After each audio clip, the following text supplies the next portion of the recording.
Penny, where the hell are you? We were supposed to meet at the cafe today, remember? You're not just late, you're really late. I've been waiting for almost an hour.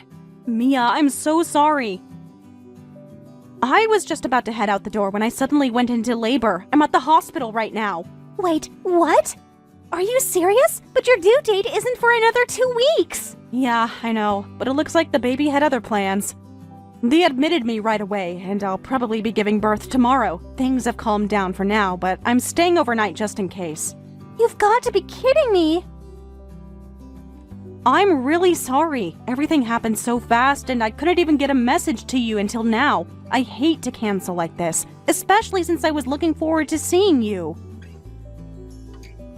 No, this isn't just some little cancellation. I needed to talk to you today. I rearranged my whole work schedule just for this meeting. I get it, and I'm honestly so sorry. It's been a while since we saw each other, and I wanted to catch up too. But I promise, as soon as I'm discharged, I'll call you. Can we talk then? No, it'll be too late by then. This was something I needed to say before you gave birth. Wait, what? It's that urgent? Of course it is! And you being rushed to the hospital now just complicates everything. You know what? Fine, I'm coming to the hospital right now. I'm bringing the divorce papers. I need you to sign them today. What? Divorce papers? What the hell are you talking about? Don't act confused. This is the only chance I have to get this done. Once the baby's born, everything gets complicated legally. So it has to happen now, before that kid arrives. I need you to divorce Cedric. Wait, what? You can't just drop something like that on me. Why would I divorce Cedric? And why are you of all people asking me to? This doesn't make any sense. You always were a little slow on the uptake. Isn't it obvious? I'm going to marry him. Cedric and I have been seeing each other for a year.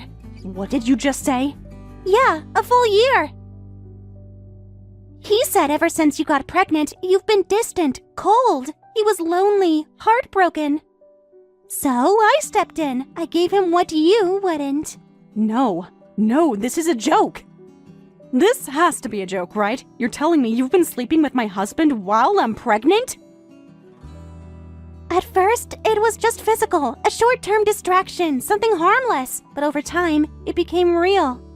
We started falling for each other. You pushed him away, Penny. I simply picked up the pieces. You're unbelievable. I'm about to give birth tomorrow. I've been carrying his child for 9 months, and you choose now to tell me this? The day before I go into labor? I knew it would hurt you, but I didn't want to drag it out any longer. And honestly, you only have yourself to blame. You used your morning sickness as an excuse to slack off. You stopped cooking, cleaning, being affectionate. Do you have any idea how neglected Cedric felt? Are you kidding me? I could barely stand up some days. I was vomiting constantly. I couldn't eat. I couldn't sleep. I asked him to stop wearing that overpowering cologne because the smell made me sick, and he didn't even care. He kept spraying it on like nothing. I wasn't avoiding him. I was just trying to survive. Here you go again with the excuses. You've always been so dramatic. This is why Cedric lost interest. He wants someone who makes him feel wanted again. Someone like me. And he told me himself, he wants to be with me for good. That's why I brought the divorce papers. You're going to sign them today. You know what? If Cedric is the kind of man who cheats on his pregnant wife with her sister, then I don't want him. You can have him, but don't expect me to keep quiet about this. What's that supposed to mean? It means I'm done playing nice. You think you've won because you snatched him behind my back? Go ahead, marry him. Let's see how long he stays loyal to you. Because if he could betray his pregnant wife this easily, don't think he won't do the same to you one day. Wow, jealous much? No, just done. You broke something that can't be fixed. Both of you did, and I'm not going to raise my child in the shadow of this mess. You want a signature? Fine, I'll give you one. But not because you won, because I'm walking away. Penny. Save it. I'll be a single mother, and I'll be damn good at it. My child will grow up knowing the truth, and I'll make sure they never have to rely on liars like you or Cedric. You'll regret this. You can't raise a child alone. You're not strong enough. Watch me, and when you're stuck with a man who cheats, lies, and gaslights, don't come crying to me. You chose this. You both did. Now live with it. You're being emotional. You'll calm down later. No, I've never been clearer. Enjoy your fairy tale. I'll be busy building a real life, one that doesn't revolve around betrayal.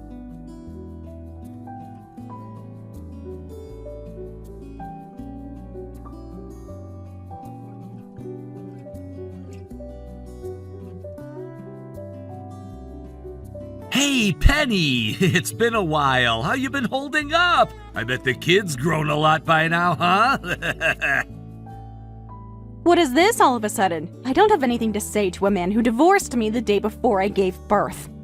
Whoa, what's with that cold tone? I know it's been a while, but come on. We were married once. And that kid, he's still my son whether you like it or not. You could have at least let me know what's going on, especially if it's urgent.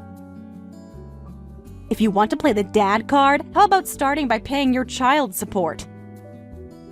You haven't sent a dime in over 6 months. It's been a real burden, Cedric. Wow, right out of the gate with the money talk, huh? I've told you before, I want a lump sum payment. The less I have to deal with you, the better. So please, just get the money together and end this properly. Wait, actually, that's why I'm contacting you today. I wanted to talk about that. Talk? About what exactly? I can't pay child support anymore. Not now, not ever again. You're on your own from here on out. Excuse me? Are you seriously saying that to me? You're still the father, Cedric. You don't just walk away from that responsibility. It's not even that much. I've only asked for $100 a month. And I'm telling you, even that is impossible now. I'm completely tapped out. Everything I make is going into Mia's care. Mia's care? What are you talking about? Your sister, well, I guess technically your former sister, she had a major accident about 6 months ago. She's bedridden now, completely immobile. Wait, what? You mean she can't move her arms or legs? Is there any chance she'll recover? With therapy or something? Nope, she suffered a spinal cord injury. Doctors said the change is permanent. We can only keep her muscles from deteriorating further by moving her body manually every day. But she'll never walk again. She can't even sit up on her own. No, that's horrific. How did this even happen? What kind of accident was it? It happened right after you and I got divorced. Mia and I got married, and we went to Hawaii for a kind of honeymoon. We were celebrating, drinking a lot. She slipped on some stairs, hit her back. That was it. One wrong step and everything changed. That's just awful. Falling when drunk. That's something that happens all the time. But for it to end like that?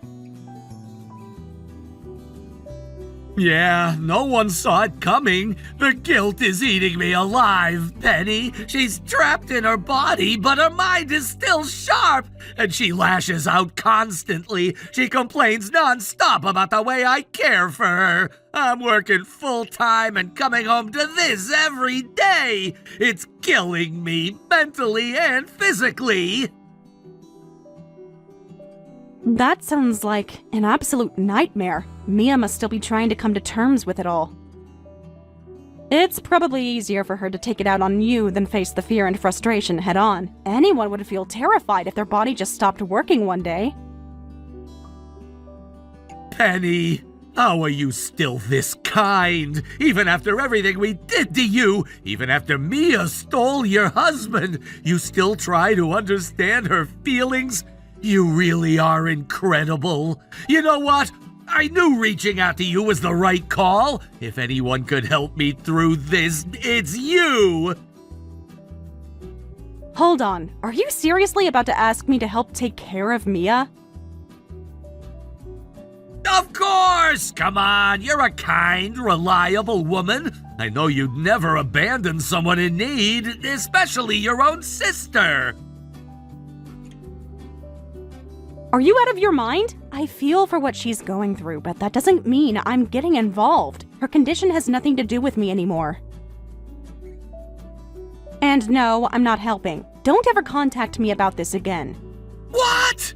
You're really going to turn your back on us? Mia's your family! She needs you! What kind of person are you? You think it's okay to raise a kid while acting so cold and heartless? Don't you dare preach to me about responsibility. You cheated. You lied. You broke our family apart without a second thought, and now you expect me to jump in and clean up your mess? Shut up! Come on, just help me already! I'm losing my job over this! If you agree to help, you can even move in with us! We can all live together! Think of how much money you'd save on rent! You've got to be kidding.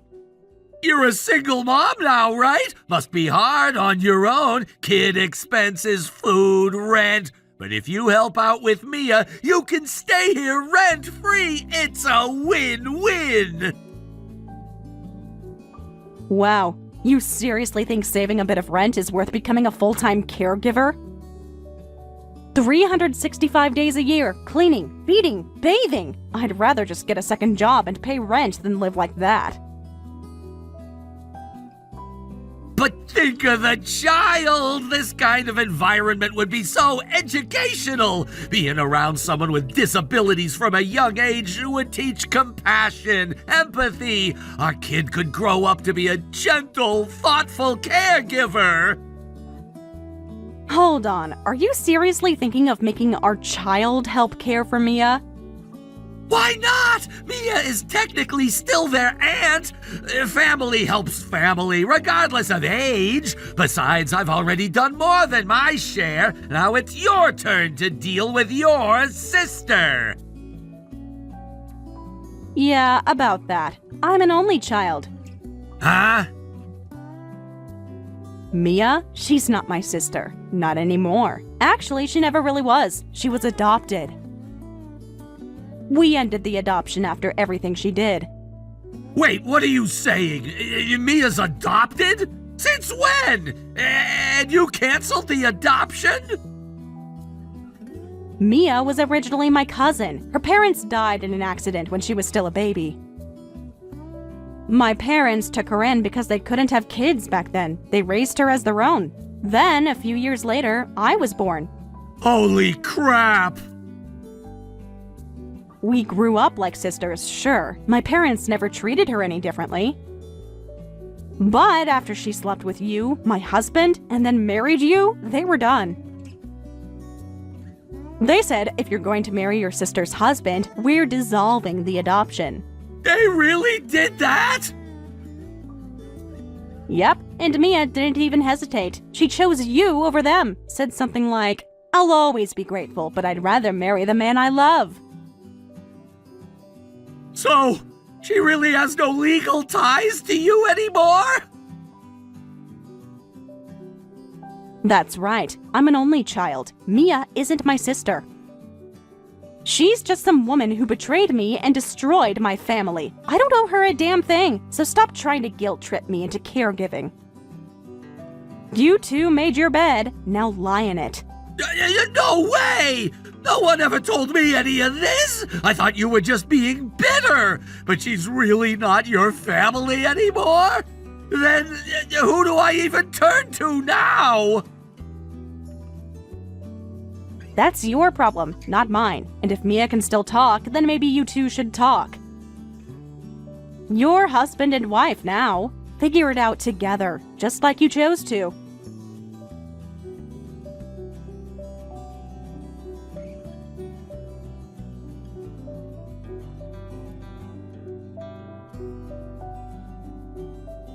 Legally nothing, huh? That's all I am to you now? After all those years of being family, I was your big sister. Are you seriously going to abandon me like this? Wait, Mia? You can message me? I thought you couldn't even move your hands. I can't, not on my own. I use voice input. Takes forever, but I manage. More importantly, why are you refusing to help me? Cedric told me he asked you to help with my care. He did, but I see no reason to. No obligation, no value in it. And you didn't lose your memory when you got hurt, right? So you still remember exactly what you did. Come on, that's cruel, Penny. Yes, I know what I did. Stealing your husband. That was horrible. But I'm different now. I'm in a wheelchair. I'm helpless. Don't you feel even a little sorry for me?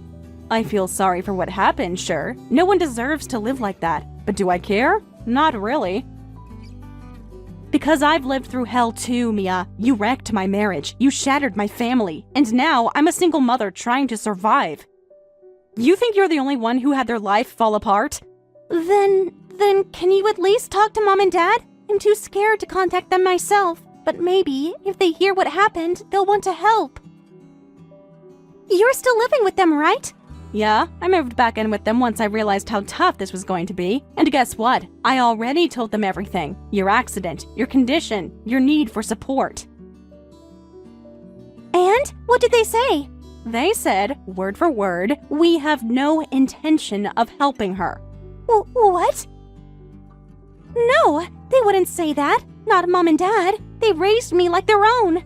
They did, and they loved you for a long time. But even they have limits. Mom's sitting beside me right now. Want to hear her exact words? Go ahead. Whatever her life has become, it's the path she chose. She cut ties with us when she married her sister's husband. She made that decision with her own mouth, so she doesn't get to come crawling back now that it all went wrong. No, they wouldn't turn their backs on me. Not completely. Not now. They already have. You stopped being their daughter when you threw away everything they gave you. And I stopped being your sister the moment you betrayed me without even flinching. But I was in love. It wasn't just about Cedric. He made me feel seen, wanted, like I mattered. You and I both know I always felt like the outsider. He made me feel like I belonged. You were family. That was your place. But I guess it wasn't enough for you. You wanted what I had. You saw my husband, my child, and you wanted it for yourself. I didn't mean to. I didn't plan to take him. It just happened. We connected. I know it sounds awful, but love doesn't always make sense. No, it doesn't. But consequences always do. And now you're living with yours. Don't look to me to save you from it. You really hate me that much? I don't know what I feel anymore, but if you want honesty, I don't pity you. You made your choice. You picked Cedric over this family, over me, even when Mom and Dad told you they'd cut ties. You still walked away with that smug little smile. That's not fair. I was just trying to be happy. You destroyed my happiness for your own. And now that yours has crumbled, you want me to help you rebuild. You want to lean on the sister you tossed aside. I'm still your sister, Penny. That doesn't change. No, Mia, you were my sister. But here's the part you clearly forgot. You're adopted. And when you chose to marry my husband, our parents dissolved the adoption. You're not legally my sister. Not emotionally, not morally, not anything. You're just a person I used to know. Nothing more. Wait, what? Yeah. They took you in out of love, out of compassion. You were Dad's cousin's kid. Your parents died in that crash, and ours took you in, and they raised you like you were their own. They gave you everything, and when they begged you to not marry the man who shattered their biological daughter's life, you said, and I quote, "I'm grateful for all you've done, but my happiness matters more." That's not what I meant. Doesn't matter what you meant. It's what you said. And now, when everything's fallen apart, you expect those same people to forgive and forget? I didn't know they actually dissolved the adoption. Well, they did. Legally, you're no longer part of this family, so no, I won't help. No, I won't speak to doctors or caretakers or whatever Team Cedric can't handle. And no, I won't explain this to your neighbors or do your errands or help bathe you. You chose your path, Mia. Now walk it. Oh, wait. You can't. You're cold. Maybe. Or maybe I just got tired of being the one people stepped on. I learned to survive. I got stronger. And you lost everything you stole. So what now? You'll just live your life and forget I exist?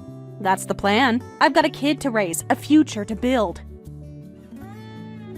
And none of that includes you. Goodbye, Mia.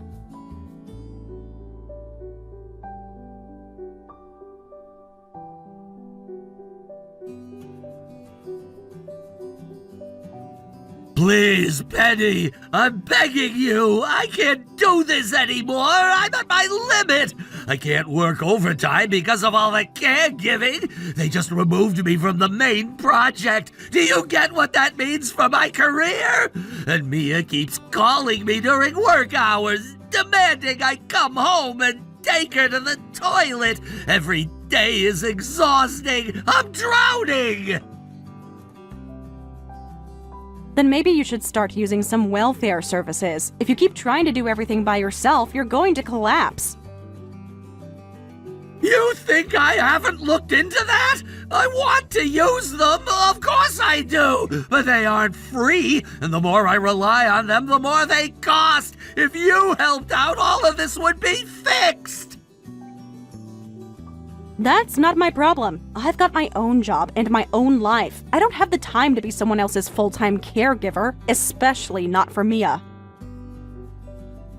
Then tell me how much you're earning. I'll pay whatever you make. If I cover your salary, then you'll help take care of Mia, right? You're offering to hire me as a caregiver? Why not? You're a single mom. Your paycheck can't be that big. What, maybe $1,500 a month? That's doable. I'll pay that. You can move in, take care of Mia, and maybe help around the house a little. That's not a bad deal, right? So, let me get this straight. I go from working a job with regular hours to living in your house and working 24/7 doing personal care, housework, emotional labor, all for the same monthly wage? That sounds less like a job and more like a prison sentence. Stop complaining. You'd be getting paid just to stay at home. Plus, you wouldn't be paying rent anymore. You really wouldn't be losing anything. No rent, more time with my kid. I guess if you really think about it, that could be appealing. Exactly, it's a win-win. Finally, you're being reasonable. In that case, I'll be expecting $4,000 a month, same as my current salary. Wait, what? You make that much? Surprised? I went back to work right after giving birth, thanks to my parents supporting me. I pushed myself harder than I ever thought I could. I kept climbing, getting promoted, proving my worth every single day. And now, I've earned this salary. Oh, and this summer's bonus, that's another $12,000. I assume you'll be matching that too?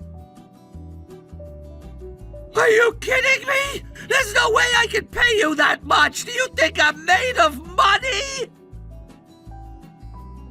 Then I guess this negotiation is over. Good luck handling it all by yourself. You're serious? You're just gonna walk away?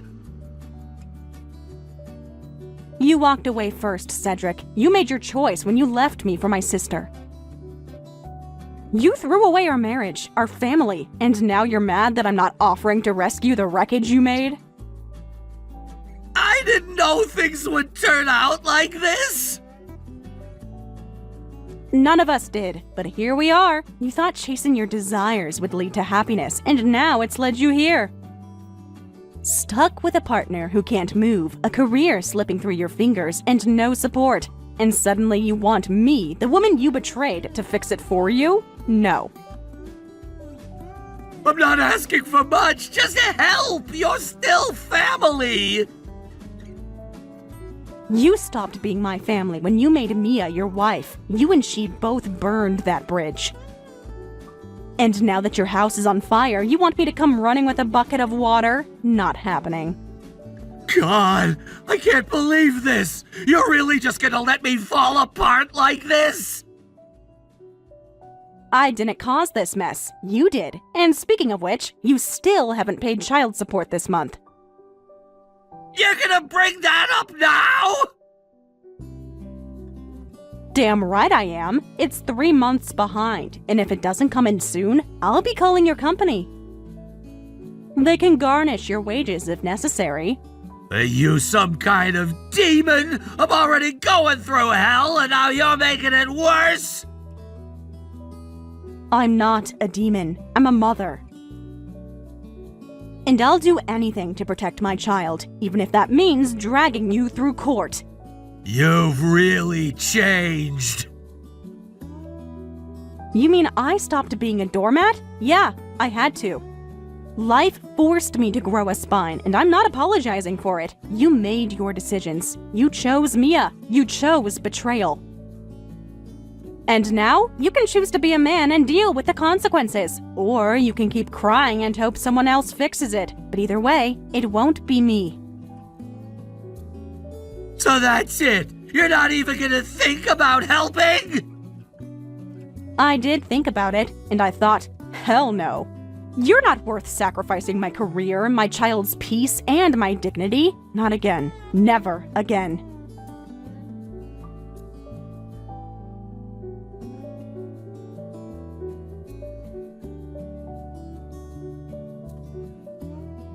Cedric was transferred to a department with a fixed schedule that made caregiving easier for his bedridden sister. This move, however, meant he was completely off the fast track for promotions, and his salary was significantly reduced. Every day was a constant exercise in budgeting and cutting costs to make ends meet. Despite the sacrifices Cedric was making, his sister's frustration only grew. Being bedridden, her world had shrunk to eating and sleeping.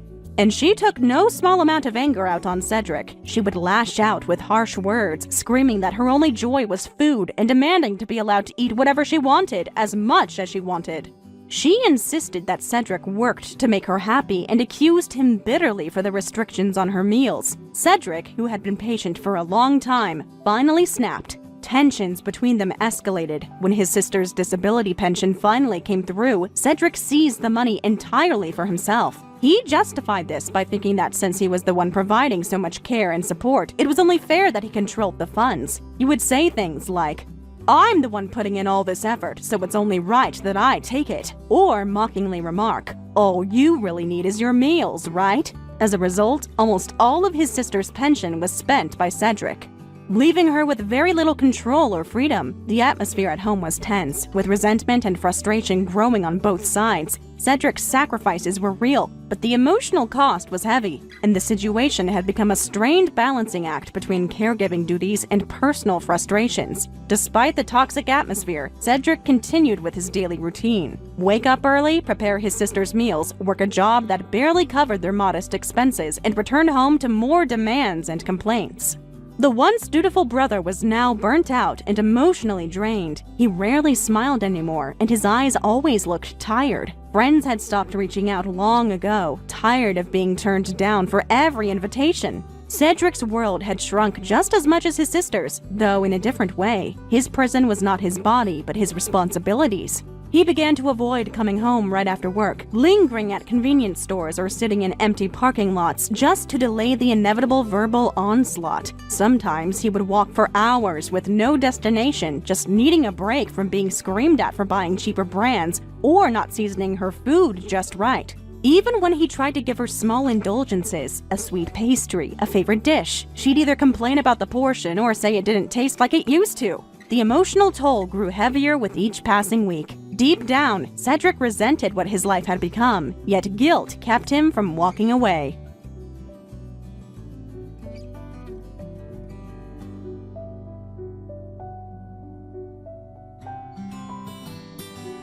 Thank you for watching all the way until the end. If you felt good after watching this video, please like the video. If not, please leave a comment and give us your feedback. Also, don't forget to subscribe. Your comments and likes help this channel grow. We hope you enjoy our other stories as well.